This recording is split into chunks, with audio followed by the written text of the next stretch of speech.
Hi there, Release Fire here. So I'm going to talk you through how to beat the Incomplete Siege-Lev boss in Xenoblade Chronicles 3. It's this big mecha beast controlled by one of the consoles. As ever, hopefully the video is going to help you out. If it does, drop me a like below. But essentially, because it's a robot, you want to put in the tool belt as one of the accessories for at least one person in your team, more than likely the person you're controlling. So I've got it in for Noah, which means he does more damage against mechanized armor like the Incomplete Siege-Lev. And then from there, in terms of the setup, you can see all of my team are at level 21, and we've got Valdi in the team as well as a hero who is instrumental in this fight, and I'll get to that in a little bit.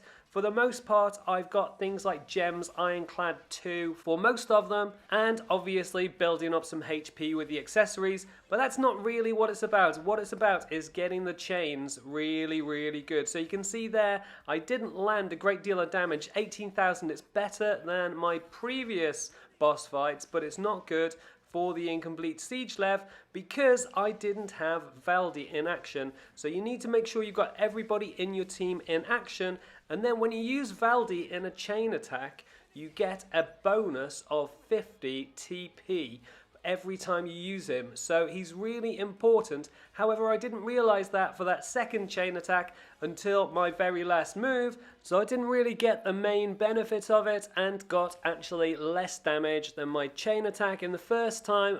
But for the next one, I've got everybody in my team active, I released the chain attack, and the focus is all on Valdi because you get that 50 bonus, and also if he's reanimated at the end of any chain order, you get a huge boost to his standard TPs as well. So you can see in this, I'm going to play through the entire chain attack so you can see how much damage I do and all the different moves that I do. But essentially the plan is to try and use some of the healing, but mostly I'm trying to do damage as well. So it's a good combination and just trying to get as many chain orders complete. In previous boss fights, I've focused on trying to get buffs outside of the chain attack. However, in this one, I've kind of combined getting attacks in the chain attack as well as getting buffs outside of the chain attack, because as you'll see, it just meant I got a huge chunk of damage. So try to think about that when you're doing your chain orders. You can see here I'm going to choose reduces enemy physical defense by 35% during the chain attack, and that one is huge. If you can get that and you can get something like 3 or 4 chain orders completed, then you're going to do a hefty amount of damage. So you can see in this phase I've used just Valdi, and he's already hit the tactical points needed to complete that chain order all by himself because he was reanimated with 90 plus he gets the 50, and it just meant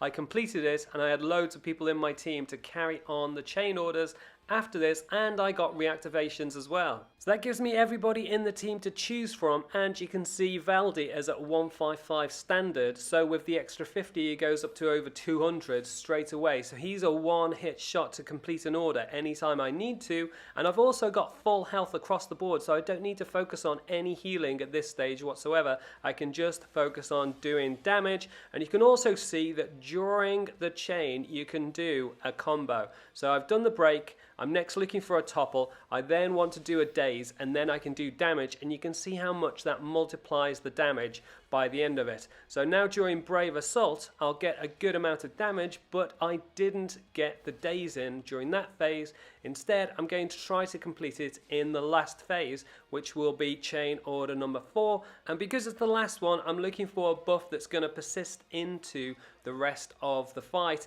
which will help me to take him down. So I've chosen one that's going to give me some benefit outside of the fight, and then that leaves me just to deliver a daze during this chain and do as much damage as possible. And then when it completes, you'll see how much damage I do. It's absolutely huge. And then that gives me 4 chains completed and 63,000 damage, which is the most damage I've ever done during a chain. So if you could do that in every time you get a chain, or similar to that, every time you get a chain against the Incomplete Siege-Lev, then it's definitely going to be a much easier boss fight. By this stage, you should have completed 4 chain attacks, and you should be down to around about 25 to 30% of the Incomplete Siege-Lev's health bar left. and then it's just a case of riding things out. So if you're struggling to stay active during each one of the phases in between the chains and you find too many of your team are being taken out, a part of that might be because you don't have enough people to heal. So I've got 4 people that can revive. So Valdi is 1. I've also got 2 medic gunners and a tactician, which gives me 4 members of the team that can heal and 4 members of the team that can revive people if they go down, and that just helps me stay in the game far more against this boss.